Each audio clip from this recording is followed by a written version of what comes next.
of the United States of America and to the republic for which it stands, one nation, under God, God, indivisible, with liberty and justice for all.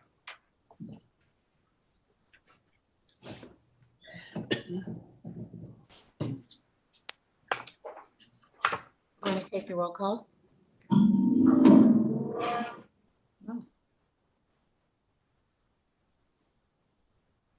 Mike Hobson, Boy, still too low. Here. Carol Gertley, here, Deborah Nelson, Here. Don Manny, Here. Jan Schweddy, Here, Jessica Nichols, Here. sorry, Michelle Blythe. Here. Madam Mayor, I move to approve the agenda as presented. second, Question. In favor? Aye. Aye. Any opposed? Can you all hear us okay? You know, it sounded like Wendy was talking to a stadium there. Kind of adjusted it down a little. Okay, so we'll move right into our workshop items this evening. The first item we have is the public art proposals for 2021, and Sarah Lopez is with us. Good evening, Madam Mayor and members of City Council.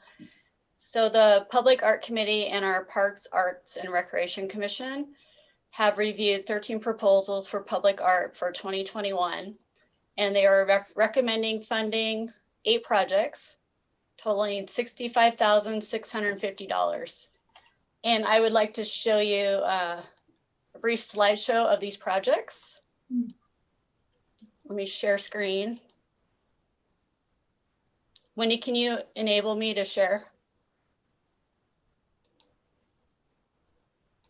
Doing that right now. I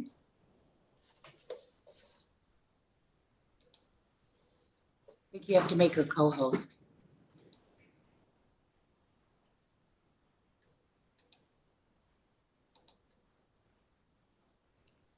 Okay, now you should be able to share now, Sarah. Okay, thanks. Okay, so these are the recommendations. The first one is the Art Discovery Guide. This was designed by an intern several years ago, but we've never actually printed it. So we were asking for funding to print 1,000 copies of this. This is the cover of the Discovery Guide, but basically it's an interactive guide of the art on the trail for children and adults. It's sort of like they can fill out their own ideas about the art in the booklet. The second project is a piece of art for the Arlington Airport. The design has not been determined yet, but the thought was to be some type of pole located at the airport office. Here's a little mock-up with this item right here, if you can see that. Both the Public Art Committee and the Park Commission wanted to have input on the design. The second proposal was a second bench for Airport Boulevard. This is a photograph of the first bench that was completed this year and will be installed with the fire station project. The second bench will be a different design, but similar to the first bench, and the committee would also like input on this project. The third project is a carryover from this year, 2020, metal banners for Arlington Valley Road. We were working with the high school metal shop class on design and fabrication, but since they're not in school, they weren't able to finish the project. They did start on the designs in 2020. So depending on if they're in school or not, in 2021, we'll be able to complete this project. The next project is a rather large project. It's a Peace Plaza. Arlington Arts Council has proposed this one. They're proposing near Grocery Outlet on West Avenue at the trail to create a concrete plaza with a seating area and this glass art done by a professional glass artist. Each side of the pole would be representative of the areas of Arlington, such as farming, river, town, and mountains.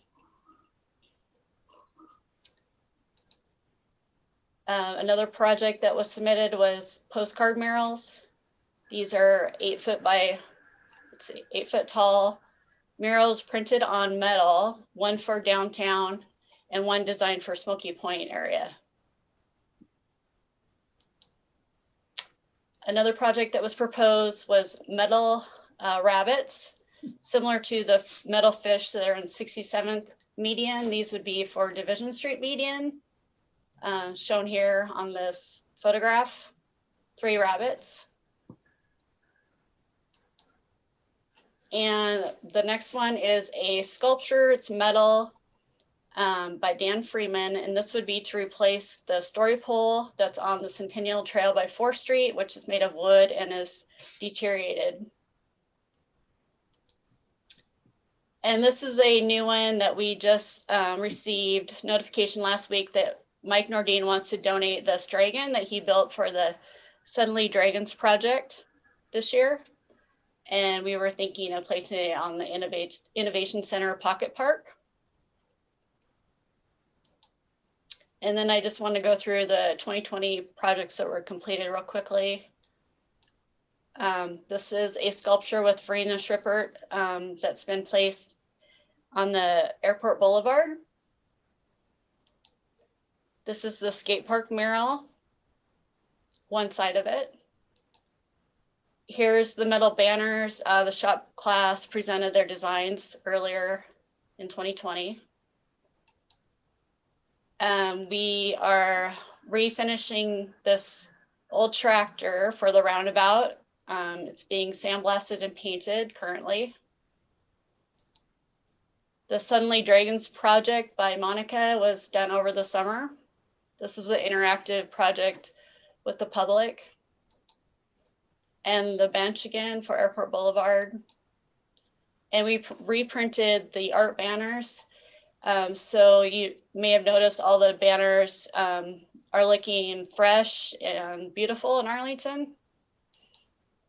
And the Glen Eagle sculpture is in progress, should be finished soon for a install in December. And the dancing bears are in process right now. These will be metal art placed in the City Hall parking lot landscape. And that's the end of the show.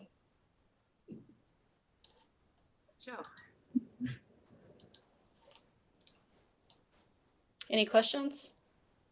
Yeah, Sarah, I have one.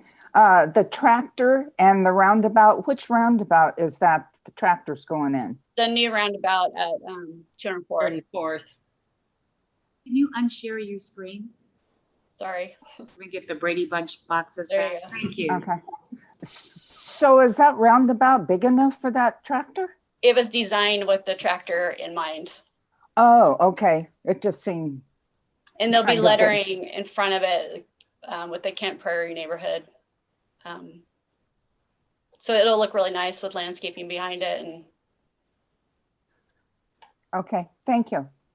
Deborah? I just want to say I love the rabbits idea along Division, because even just the other day I drove it, which I drive it almost every day, but it just looks like this big empty gap where the trees were taken down, and it aesthetically drives me crazy as an artist. So it's just nice to know there'll be something fun and whimsical to kind of draw the art into a little bit. Well, it's kind of like a crossover into Centennial Park there too. So I think that's great. And I really like all of the additions, but also I wanted to say that the dragons were great fun this summer too. That was just a nice kind of a different way of incorporating the community and the art. So, and even my 2-year-old granddaughter just loved seeing the dragons on the trail. So it attracted all ages, I know. Thank you. thank you. I think the artists will appreciate that. Okay, Jessica had her hand up, and then after Jessica, Michelle, and then I see Marilyn. I had a question about project number 2 and number 3 for the airport art pole. If we don't have a designer picked out or a design, how do we have a $5,000 estimate? That came from the experience of what things cost, and there's a match. The airport's going to match that amount. So the experience tells you that, You can get something for 10,000, right? huh? And then the airport bench. So we paid $5,000 for that metal bench, We did.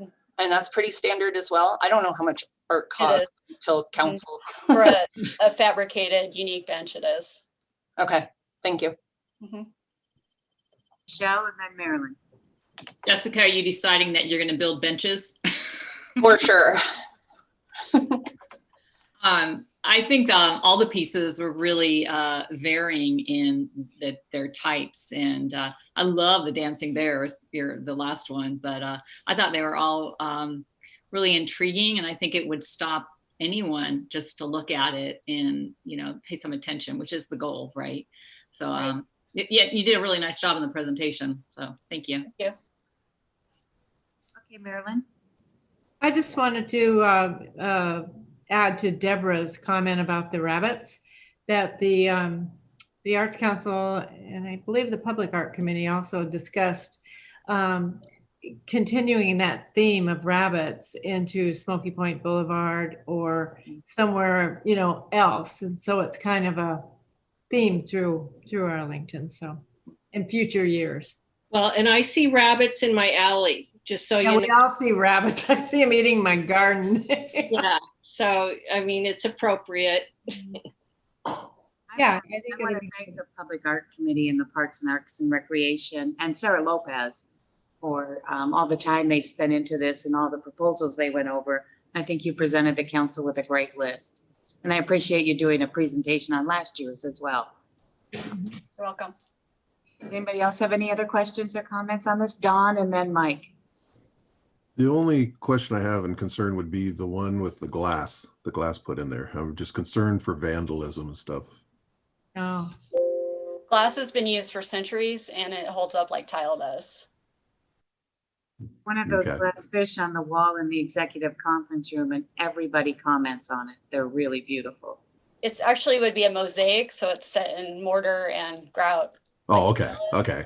Yeah. I was thinking of a sheet of glass and Yeah, sorry, it'd be flush with the wall. okay. Mosaic.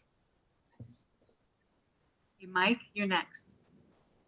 A question about the one that was, I can't find it on my screen here. Anyway, it's the one that was made of wood, I believe, and it was replacing one that had deteriorated. Right. I thought that one was made of wood when I saw it too, but it's actually metal. It just looks like the right color of wood, but it's metal. Oh, good. I was Stone. concerned that I couldn't figure out how much that one was going to cost, but I was concerned that you'd spend quite a lot of money, and then if it deteriorated like the one that's on there before, I would find that problematic. But if it's made of metal, then that answers my question on that one. There you go. So, oh, Jessica has another question. Yeah, so one last question on the postcard mural. That's one of my favorites just because I've seen it all over the US and it's such a hot spot to get your picture taken, and it's great advertising for the city. Do we have to pick that spot though with the fire hydrant right in front of it? Because that will get in every photo. We don't. We've had some discussion about locations. Haven't found the perfect location yet. So if you have any suggestions for downtown and Smoky Point. Awesome, thank you.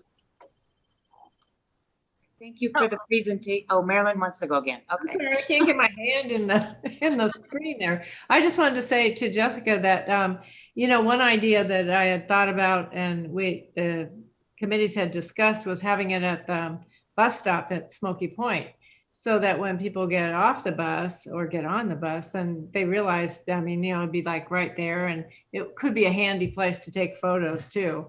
And the one downtown, we'd looked at different places where it would be, and that was a topic of discussion. How easy is it to take a photo of your family in front of this postcard without having to step back into the street or be in the way? So that was on the top of our list of concerns to make sure that it was located in the proper place and was easy to take pictures. Okay. Thank you. Okay, there you go, Sarah. That you had everybody engaged in this conversation. Very glad that we found a way to fund public art, because there's no way they could have had an auction this year or a gathering like all of our other events. So great, we can continue to beautify Arlington for everybody. Yep. Okay, so we'll move on to our next item, which is an interlocal agreement with Snohomish County for IT and GIS services. Brian Carey. Good evening, Madam Mayor and members of the council. Before you this evening is an interlocal agreement and a supplemental work order with Snohomish County for IT and GIS services. The county provides the city with internet access and secure access for Snohomish 911 for their computer-aided dispatch. In addition, they also provide the high-resolution aerials that our GIS team uses to make those great maps that they do. This is a renewal of the existing interlocal agreement that's already in place. The total cost for this will be $42,522.50 over the 5-year agreement. This is in the 21-22 budget, and I welcome any questions you may have. Questions for Brian? No. Thank you for the explanation for people who are listening to us. I hate when I have to use, acronyms and labeling things. No worries. Thank you. All right. Thanks, Brian. Okay, so our next couple of items are for Mark Hayes, and the first one is a PUD easement for 63rd Avenue Northeast and 188th Street Northeast. And then we have a dedication of real property for the public right-of-way on 188th Street. Good evening, Madam Mayor, members of the council. First item this evening is the request from the Snohomish County PUD requesting an easement 10 by 10 in order to set a new anchor pole along 63rd Avenue. This will be just east of Station 47. And this is to accommodate, they did a realignment of one of their distribution lines, and they had to set a new anchor pole to support that movement. As you can see by the map, it's identified, so like I said, north of 188th and east of Station 47.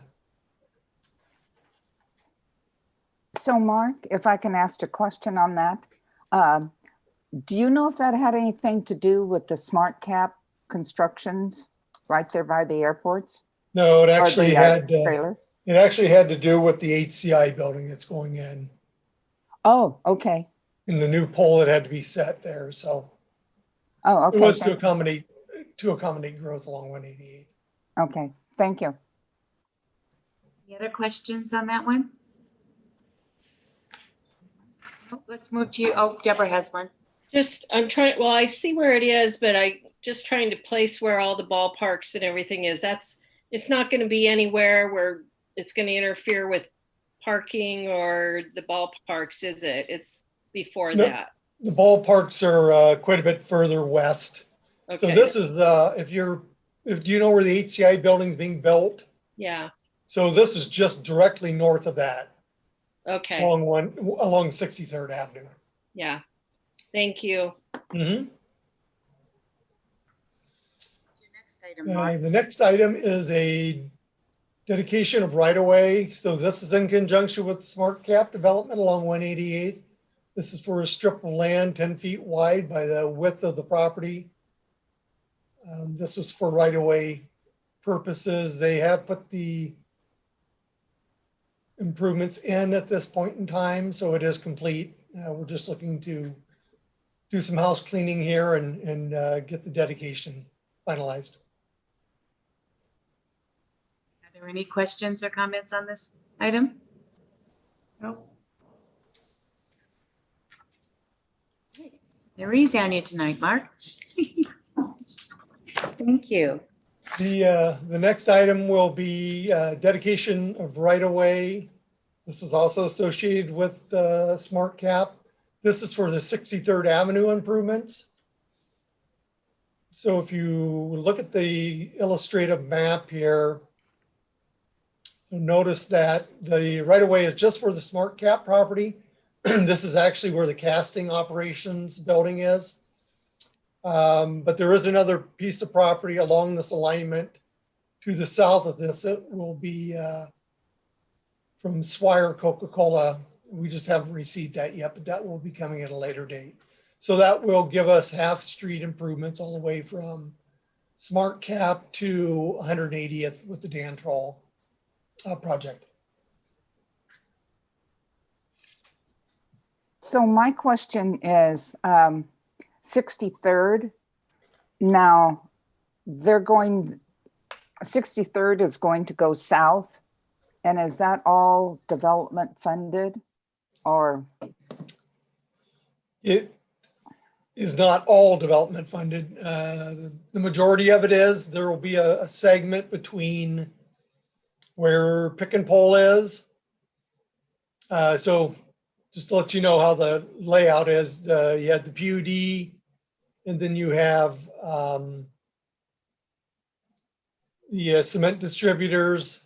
Then you have the where Smoky Point Distributing used to be. I'm trying to think of what the roofing company is in there now. And then you have Pick and Pull, which is hidden back behind there on that alignment. So we'll end up having a gap project from that location out to 172nd to complete that. Okay, thank you. Do we know when that work's going to start on that road?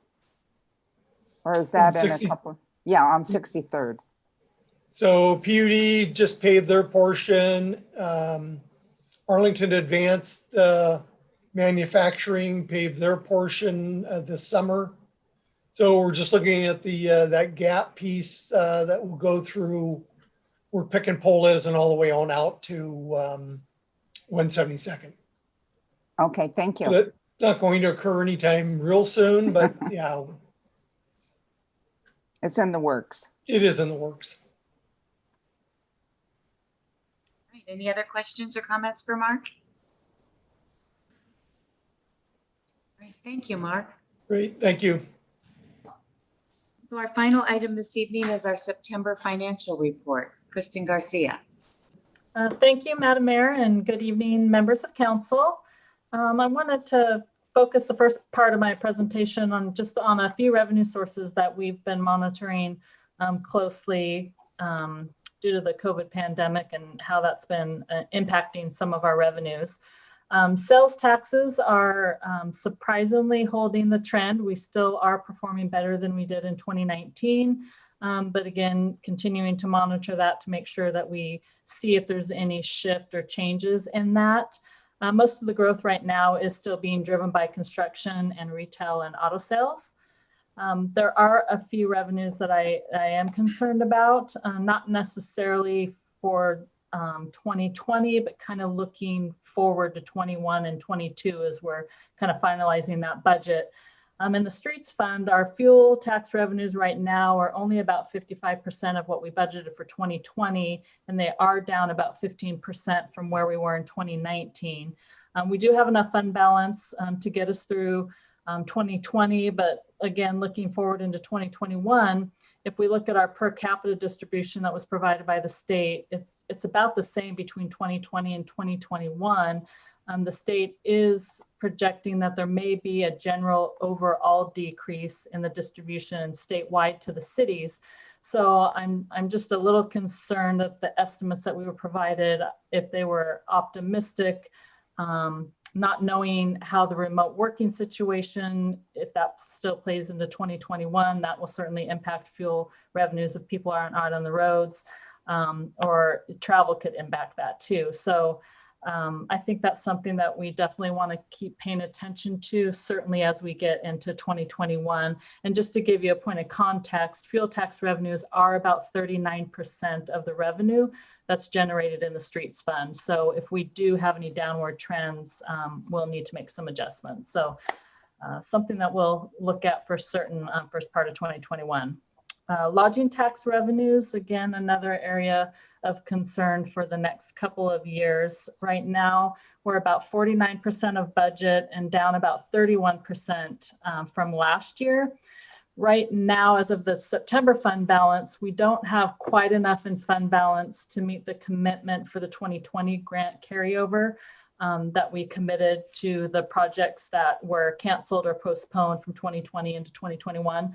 That amount, we're projecting about 110,000 if those projects and events do happen in 2021. So I bring that to your attention. We didn't plan in the budget to do any new grants for 2021. We did plan to do about 150,000 in new grants in 2022.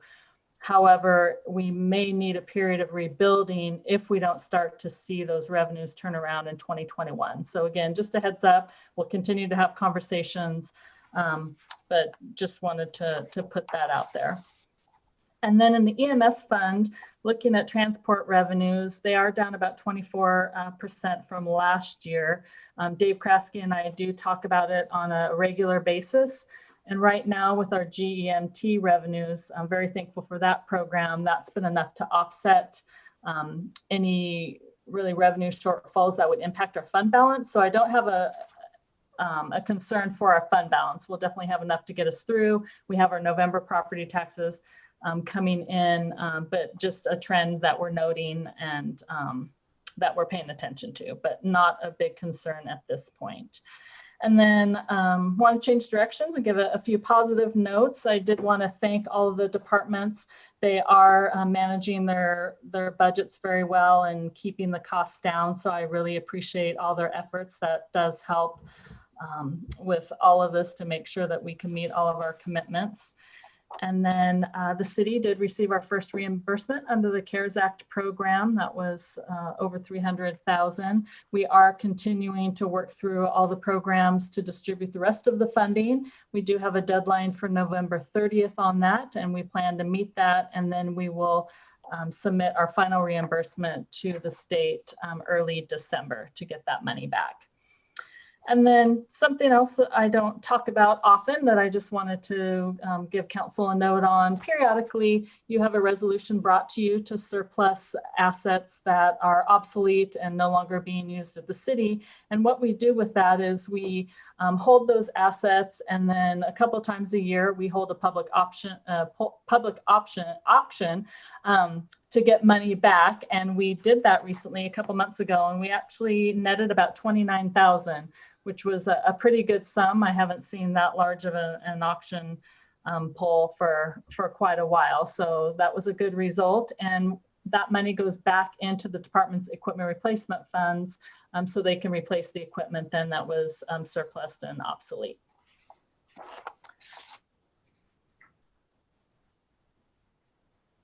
Oops, we lost your sound, Kristen. Sorry about that. I accidentally hit the mute button. Did anyone have any questions? Deborah had her hand up. Hi, Kristen. Welcome home, by the way. Oh, thank you. Good trip. Congrats on your son's marriage. Yes, thank you. Just while reading about the streets fund, this is kind of not right on, well, a couple thoughts came to me. Just knowing that in the transportation meetings I've sat in that are regional, knowing that, you know, we're down 40%. I believe that was the number, wasn't it, Jan? The state said 40%. Yeah. Yes. So anyway, just kind of realizing that probably grant funding is going to be scarce over the next couple years. So as we look at projects and how we're going to fund some of those gaps, like 63rd, it might be a little tough to do. So we need to be thinking about that.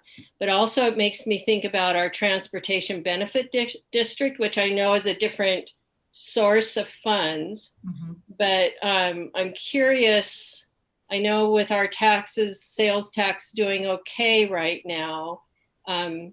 But I just would be curious to know in the next month or two, maybe where that fund stands and what we're projecting for 2021 for our TBD and pavement preservation. And then Paul, what I'm going to ask of you with this is that we could start strategizing, and that you could maybe start communicating to the council a future timeline of what we need to do to continue the transportation benefit district, because I think it's proven to be a very successful way to fund our pavement preservation here in the city. I know as I drive all around other cities, their roads are not like ours at all. They're not as good. And I think we've done well at keeping our promise to the citizens.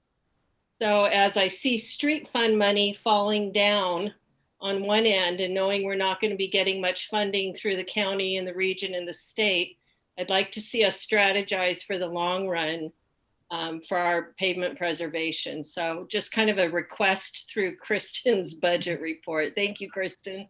We will do that. Our TBD money, the funds that come in for that are tied to sales tax, not gas tax. So fortunately right now, we're not seeing the downturn that we are in the gas tax. But that program, I believe, has been successful. Feel very, very good about what we've accomplished with it. We do have to renew that in a few years. So I'll be working on that and bringing timelines forward for council's consideration. Thank you. I appreciate that. Jan has her hand up halfway, all the way now. First of all, thanks, Kristen, for answering my question today about property tax. So here's my other question. With all of the manufacturing building going on, is there any way that we can forecast how much that's going to bring in?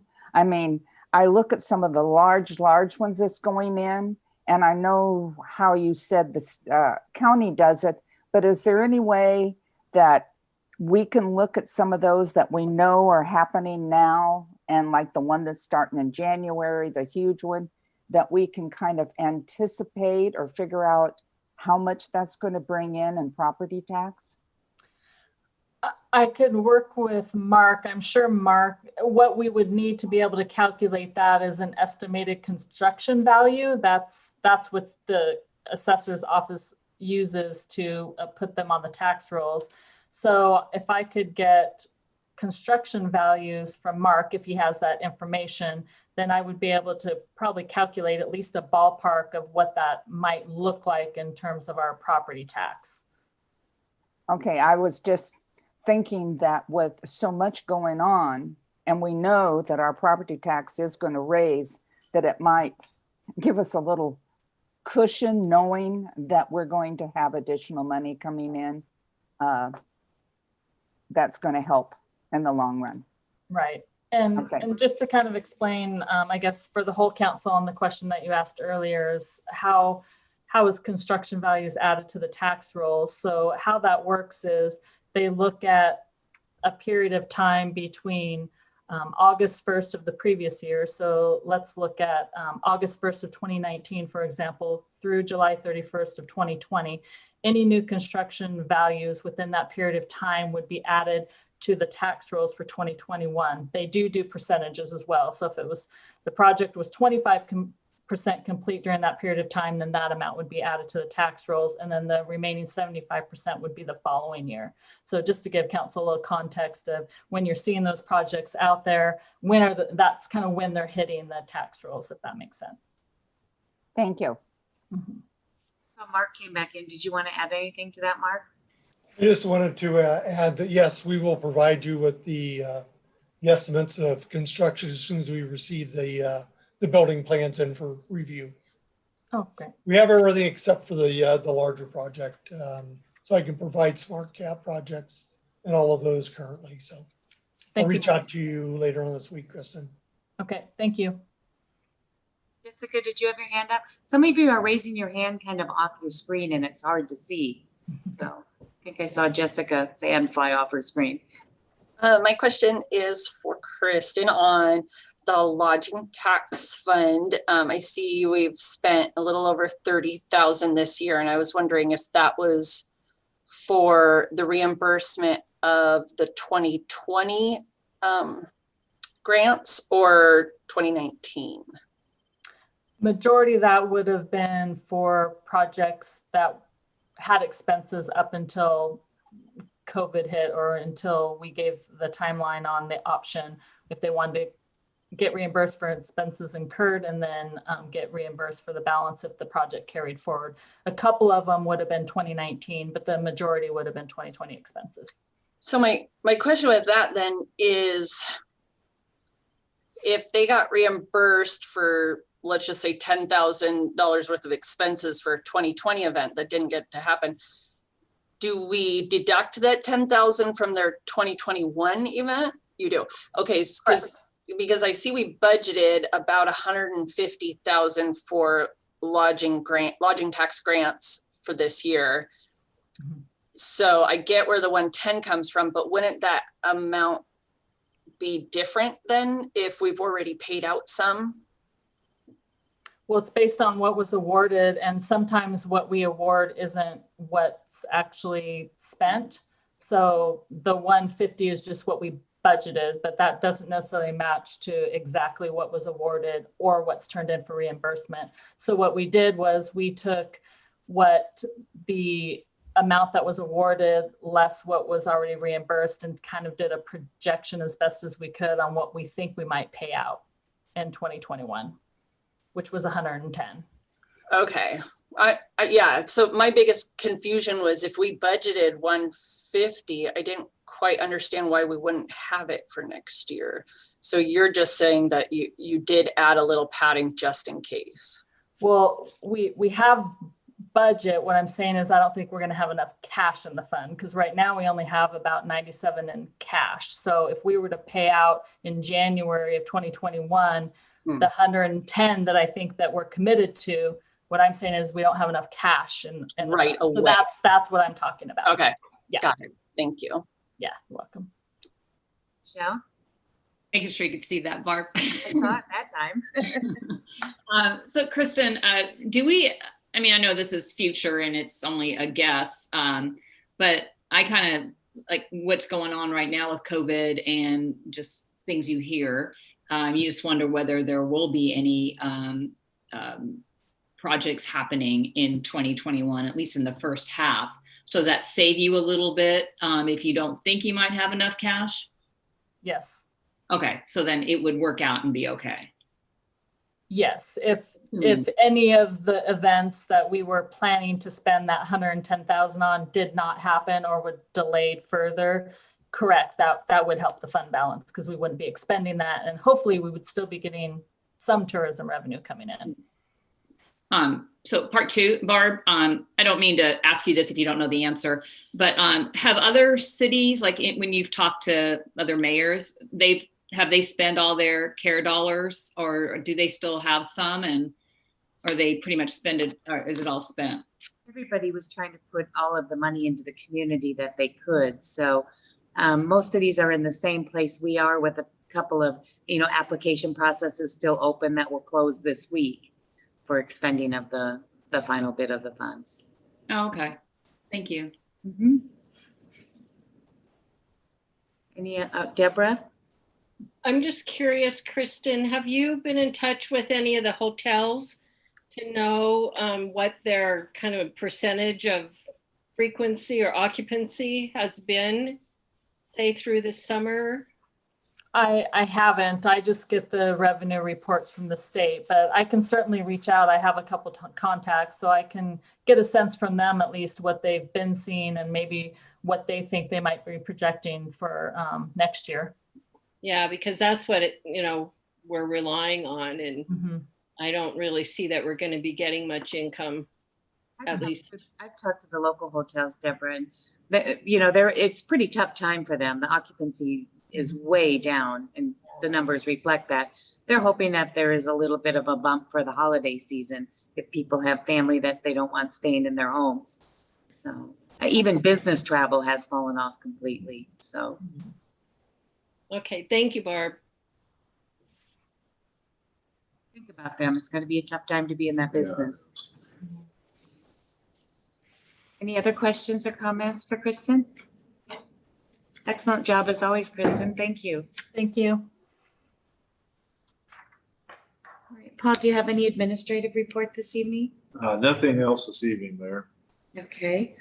I don't know how many of you attended the executive elected officials session with the public health, Snohomish County Health District a week and a half ago, but it's probably saying information you all know, but hopefully for everybody who's listening, you know, there is a real surge in cases in Snohomish County. And unfortunately in Arlington, we're not immune from that. And we realize that everybody is fatigued and tired of this and really wants to be on the other side of it. But I want to encourage everybody just to remain steadfast and continue to do what you can do. So we've been the last 5 days, we've had the 3 highest case rate increases in Snohomish County.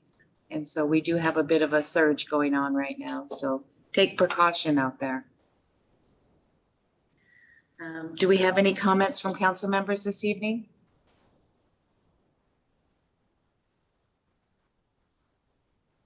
I want to, oh, Mike, good. I hope you're going to report on AHA for us.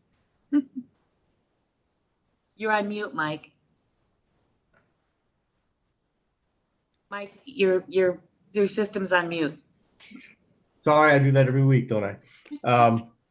I just want to make a comment on, I've been going to the county council meetings, and I'm interested in some of the topics that they've been addressing that I think Arlington can also take note of and maybe implement ourselves. And I mentioned, I think last week, something about the mental health, having a mental health worker work with our police, a behavioral specialist that would work with the police. And I know it's out there just a little bit, but I know that the county is talking about something called crisis responders. This is basically the same concept. And I just wanted to bring that up. They're going to have this, theirs funded by the state. And I don't know if Arlington or some of the cities can hop on that, and at least in the future, but it is something that seems to be coming. And I would like to be on top of it as a city, if at all possible. So that's my comment. Great. Let me just tell you that we are working on that currently. We call it Mobile Integrated Health, MIH. And we're working with a team from North County Regional Fire and Chief Kraske of doing a little bit of a conversion of the community paramedic program to be working more on mental health issues. And we've shared that with the county. They're very, very intrigued by our model. And we right now have somebody who's writing up the case statement on it. And it will involve master social workers who are specialists in mental health. And it will also involve an opportunity for interns to get their clinical hours by working in those systems. And will be something that will be referred to after a 911 call. So the calls won't come directly from 911. The police and the paramedics and the EMTs will still handle those calls, but they'll have a referral system like our embedded social worker for addiction and homelessness. So we are currently working on that. We'll probably make a pitch to the state legislature to beta test this program here in Arlington and North County. Good, I'm glad to hear that.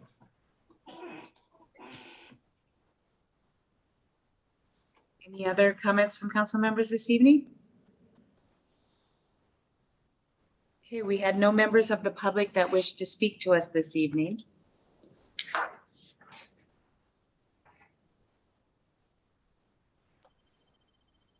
Is there anything you guys would like to see on consent agenda next Monday? We'll have a couple more items on our agenda because we'll be bringing the budget back for You approval. probably do the interlocal agreement, number 2. Number 2? Okay. What about the easements? Fine with me. It makes sense. Yeah. All 3 easements on the consent agenda? Yeah. And we'll do public art and budget.